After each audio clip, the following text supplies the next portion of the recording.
والسماء ذات البروج واليوم الموعود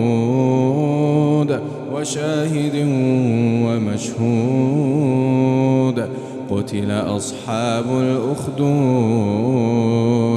النار ذات الوقود إذ هم عليها قعود وهم على ما يفعلون بالمؤمنين شهود وما نقموا منهم إلا أن يؤمنوا بالله العزيز الحميد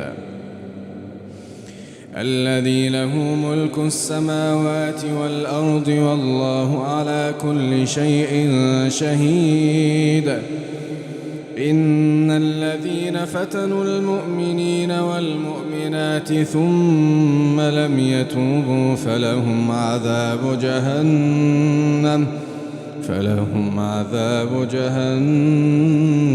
ولهم عذاب الحريق إن الذين آمنوا وعملوا الصالحات لهم جنات تجري من تحتها الأنهار ذلك الفوز الكبير إن بطش ربك لشديد إنه هو يبدئ ويعيد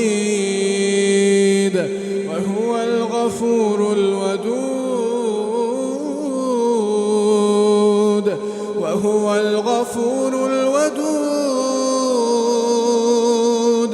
ذو العرش المجيد فعال لما يريد هل أتاك حديث الجنود